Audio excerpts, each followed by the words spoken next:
Syekh Muhammad Adnan Al-Afyuni, salah seorang mufti yang ada di kota Damaskus. Beliau menceritakan beberapa tahun yang lalu ada salah seorang yang berasal dari negara Syam. Kemudian ia mengajak istri, ibu dan kedua saudara wanitanya untuk berziarah ke makam Nabi besar Muhammad sallallahu alaihi wasallam dan menunaikan ibadah umrah. Sesampainya di Madinah Al-Munawwarah, maka lelaki yang membawa 4 orang wanita kerabatnya itu kehilangan tasnya, di mana di dalam tas tersebut terdapat bekalnya, uangnya untuk hidup selama beberapa hari di kotanya Nabi besar Muhammad sallallahu alaihi wasallam.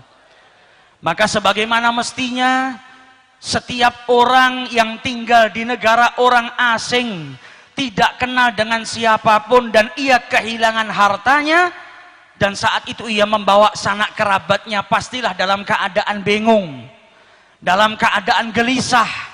Maka di saat kegelisahannya, di saat dia dalam keadaan kebingungan, ia langsung masuk ke masjidnya Rasulullah sallallahu alaihi wasallam. Ia melaksanakan sholat 2 rakaat dan kemudian duduk di Raudhatus Syarif, memperbanyak sholawat kepada Rasulullah, karena selama ini ia dengar salah satu daripada keutamaannya bersolawat adalah diberi jalan keluar dari setiap kesusahan, dari setiap permasalahan dan kesempitan.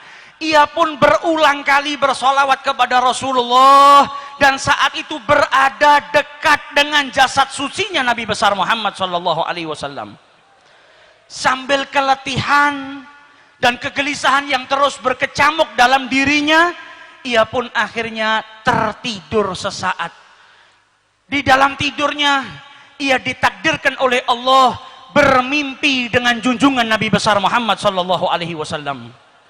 Sholawat yang dihaturkan dari lisan dan juga dari lubuk hati yang paling dalam, dari hati seseorang yang cintanya kepada Rasulullah sallallahu alaihi wasallam, dari keyakinan bahwa sholawat yang ia baca akan memberikan jalan keluar dari setiap permasalahan, menjadikannya malam itu ia bermimpi dengan Rasulullah sallallahu alaihi wasallam. Dan Nabi bersabda dalam hadis yang man ra'ani faqad ra'ani, siapa yang melihatku maka sesungguhnya ia melihat aku. Man ra'ani fil manam faqad ra'ani, siapa yang mimpi berjumpa denganku sesungguhnya ia benar-benar mimpi berjumpa denganku. Innamas syaitan la yatamatsalu fi surati, karena syaitan itu tidak mampu menyerupai Rasulullah sallallahu alaihi wasallam. Di dalam mimpinya Rasulullah berkata kepada lelaki tersebut, pergilah engkau ke pintu Masjid Nabawi nomor sekian, maka engkau akan dapati seorang penjaga pintu yang bernama Utsman. Maka katakan kepada Utsman, inna Rasulullah yugri'uka salam. Sampaikan kepada Utsman kalau Nabi Muhammad mengucapkan salam kepadanya. Dan katakan setiap hari sholawat yang ia baca sebanyak 1000 kali sampai kepadaku, dan mintalah Utsman untuk menolong dirimu yang saat ini kesusahan. Bangun daripada tidurnya, ia merasakan kebahagiaan yang luar biasa, karena saat itu ia dapat memandang wajah suci Nabi besar Muhammad sallallahu alaihi wasallam.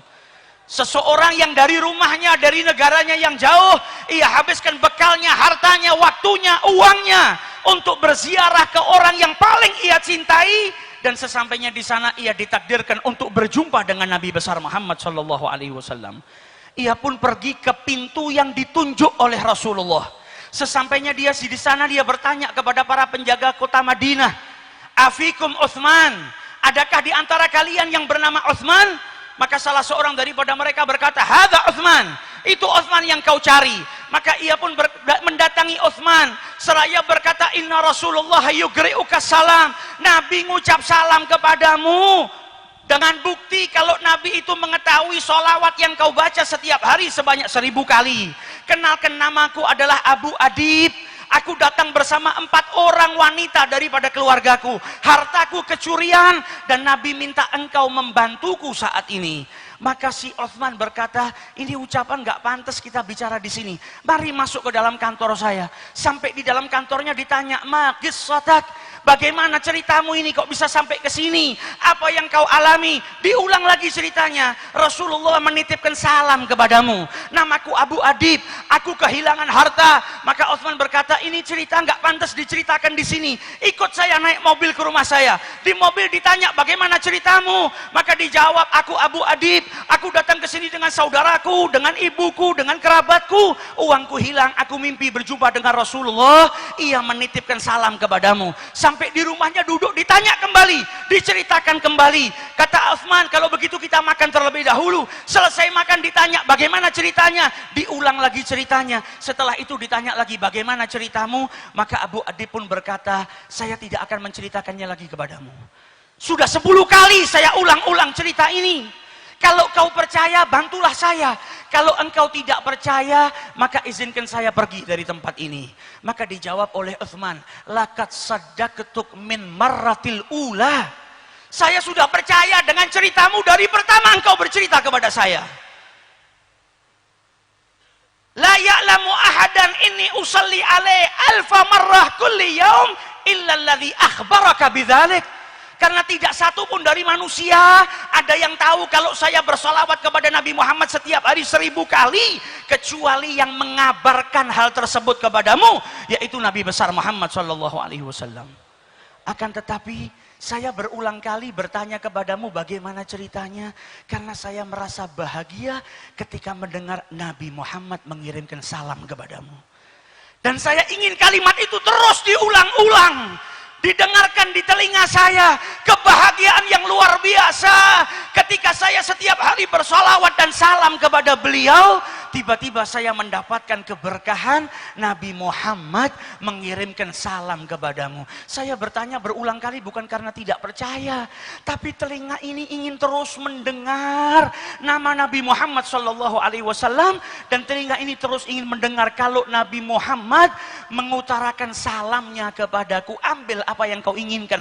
Berapa hartamu yang hilang aku ganti, karena aku memiliki kebahagiaan yang tiada tara, yaitu dengan mendapatkan salam dari Nabi besar Muhammad SAW.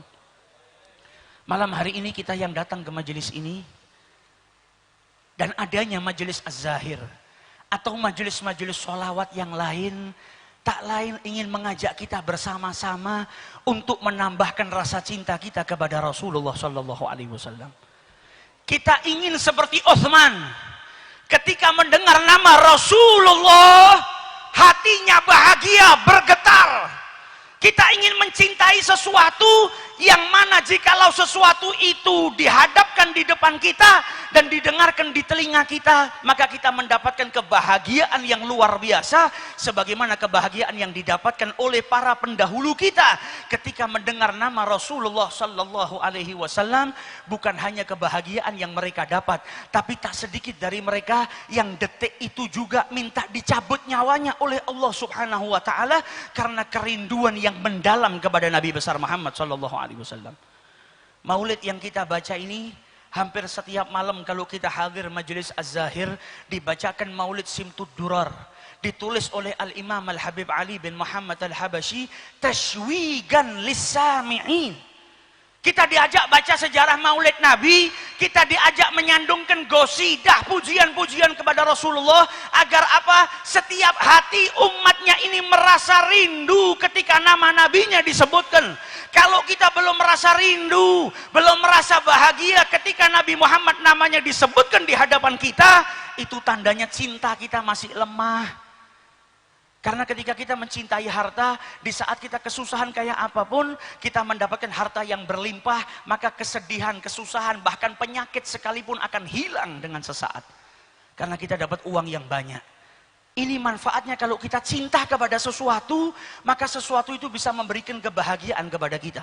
Kalau kita cinta dengan Nabi Muhammad, cinta dengan Allah, cinta dengan zikir, cinta dengan sholawat, maka di saat kita susah, kita nggak perlu pergi jauh, mencari suasana baru untuk menenangkan diri kita dan batin kita. Di saat kita sakit, nggak perlu kita bersusah payah mencari obat, karena setiap sesuatu yang kita cintai menjadi obat bagi kita.